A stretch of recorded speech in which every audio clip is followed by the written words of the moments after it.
KSUവിന് വേണ്ടി ഹാജരായ advocate ER Vinod telephone ലൈനിലുണ്ട്. ശ്രീ ER വിനോദ്, എന്താണ് കോടതിയിൽ സംഭവിച്ചത്? പോലീസ് ചുമത്തിയിരിക്കുന്ന വകുപ്പുകൾ പ്രകാരം ജാമ്യം നിഷേധിക്കപ്പെട്ടു എന്നാണ് ഇപ്പോൾ മുഹമ്മദ് ഷമാസ് പ്രതികരിച്ചത്. എന്താണ് ഇനി മേൽ നടപടി?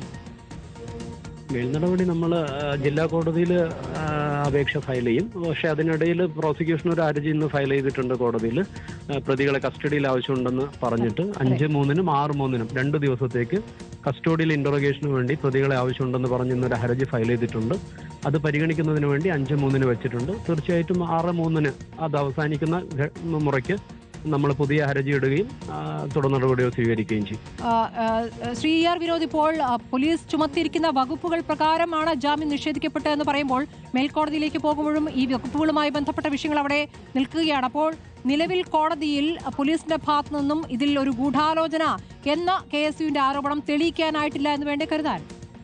തീർച്ചയായിട്ടും അത് ഈ പറയുന്ന രീതിയിൽ നിലവിലുള്ള വകുപ്പുകൾ പ്രകാരം ഈ പറയുന്ന വധശ്രമം നിൽക്കുമോ ഇല്ലയോ എന്നുള്ളതാണ് പ്രധാനപ്പെട്ട ചോദ്യം. അതിനാവശ്യമായ തെളിവുകളൊന്നും തന്നെ നിലവിൽ ഈ തീയതി വരെയും പോലീസിന്റെ കയ്യിലില്ല. ഇനിയിപ്പോൾ അവർ കണ്ടെത്താൻ വേണ്ടിയുള്ള ശ്രമത്തിലാണെന്ന് അവർ പറയുന്നത്. നിങ്ങൾ എന്തൊക്കെ തെളിവുകൾ കോടതിയിൽ ഹാജരാക്കി വിനോദ്? നമ്മൾ എന്ത് തെളിവ് ഹാജരാക്കേണ്ട കാര്യമില്ലല്ലോ. പ്രതികൾ എന്ത് തെളിവ് ഹാജരാക്കേണ്ടത് കോടതിയിൽ? അല്ല, ഇത് വധശ്രമമല്ല എന്ന് തെളിയിക്കാൻ നിങ്ങൾക്കും തെളിവുകൾ ഹാജരാക്കേണ്ടേ? ഇപ്പോൾ CCTV ദൃശ്യങ്ങൾ അടക്കമുള്ള കാര്യങ്ങളുണ്ട്. അതാണ് നിങ്ങൾ പ്രധാനമായും പറയുന്ന ഒരു വാദം. അപ്പോൾ അത് ഹാജരാക്കിയില്ല എന്നല്ലേ മനസ്സിലാക്കേണ്ടത്? നമ്മൾ നെഗറ്റീവ് എവിഡൻസ് ഒരിക്കലും കോടതിയിൽ കൊണ്ടുവരേണ്ട കാര്യമില്ലല്ലോ. ആരാണോ ആരോപിക്കുന്ന ആളുകൾ അവരല്ലേ തെളിയിക്കേണ്ടത്.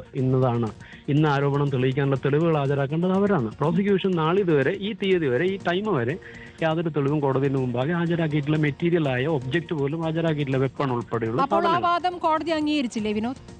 അല്ല, അത് കോടതി അംഗീകരിച്ചോ ഇല്ലയോ എന്നുള്ളതല്ല. അതിന് കോടതിക്ക് അംഗീകരിക്കാതിരിക്കാൻ പ്രായോഗികമായ ഒരു പ്രയാസം ഉണ്ടായിരുന്നത് കസ്റ്റഡിയൽ ആപ്ലിക്കേഷൻ വന്നു കഴിഞ്ഞാൽ കോടതി സ്വാഭാവികമായും പ്രോസിക്യൂഷൻ അത് അനുവദിച്ചു കൊടുക്കും. ശരി, അപ്പോൾ അതൊരു സ്വാഭാവിക നടപടിയായിട്ടാണ്. സ്വാഭാവിക നടപടി തീർച്ചയായും അത്രയേ ഉള്ളൂ. സ്വാഭാവിക നടപടിയാണ്. കാരണം ഈ നമ്മൾ അപേക്ഷ ഫയൽ ചെയ്യുന്നത് വരേക്കും, ബെയിൽ ആപ്ലിക്കേഷൻ ഫയൽ ചെയ്യുന്നത് വരേക്കും കസ്റ്റഡിയൽ അപേക്ഷ ഉണ്ടായിരുന്നില്ല. ഇന്നലെ ബെയിലിന്റെ ഒബ്ജക്ഷൻ റിപ്പോർട്ടിനകത്തും കസ്റ്റഡി ആവശ്യമുണ്ടെന്നുള്ള വാദം പ്രോസിക്യൂഷൻ ഉണ്ടായിരുന്നില്ല. ഇന്ന് കോടതിയിൽ ഉത്തരവിന് വേണ്ടി വെച്ച സമയത്ത് പ്രോസിക്യൂഷൻ ഈ പറയുന്ന കസ്റ്റഡി അപേക്ഷയായിട്ട് വരുന്നത്. നിങ്ങൾക്ക് നേരത്തെ അറിയാൻ പറ്റാതെ പോയി എന്ന് കൂടിയുണ്ടേ? ഇല്ല, എന്താണ് അത് പ്രോസിക്യൂഷന്റെ റൈറ്റ് ആണ് കസ്റ്റഡി എന്ന് പറയുന്നത്. പക്ഷെ അത് അവർ ഡ്രാഗ് ചെയ്ത് ഡിലേ ചെയ്ത് കൊണ്ടുപോയി എന്നുള്ളതാണ് നമ്മളുടെ പ്രശ്നം. ഇത്രയേ ഉള്ളൂ. അപ്പോ ജില്ലാ കോടതിയിലേക്ക് വളരെ പെട്ടെന്ന് മൂവ് ചെയ്യുമോ? തീർച്ചയായും നമുക്ക് ഇന്ന് ഓർഡറിന്റെ കോപ്പി കിട്ടും. കോപ്പി കിട്ടിക്കഴിഞ്ഞു കഴിഞ്ഞാൽ നമ്മളത് അപേക്ഷ ഫയൽ ചെയ്യും. അപ്പോഴത്തേക്ക് കസ്റ്റഡിയിൽ ഇന്ററോഗേഷന്റെ സമയവും അവസാനിക്കും. ശരി, പ്രതികളുടെ കസ്റ്റഡി ആവശ്യമില്ലല്ലോ. ശരി, വളരെ നന്ദി അഡ്വക്കേറ്റ് ER വിനോദ്. ഈ ഘട്ടത്തിൽ KSUവിന്റെ അഡ്വക്കേറ്റ് ആണ് ഇപ്പോൾ പ്രതികരിച്ചത്. 2 ദിവസത്തെ കസ്റ്റഡിയും ഇപ്പോൾ പ്രോസിക്യൂഷൻ ആവശ്യപ്പെട്ടിരിക്കുകയാണ്. അപ്പോൾ കസ്റ്റഡി അപേക്ഷ മറ്റന്നാളാണ് കോടതി പരിഗണിക്കുക എന്നുള്ളതാണ്. KSU നേതാക്കൾ 5 KSU നേതാക്കളാണ് ഇപ്പോൾ വധശ്രമ കേസിൽ ഇപ്പോൾ ജയിലിൽ കിടക്കുന്നത്.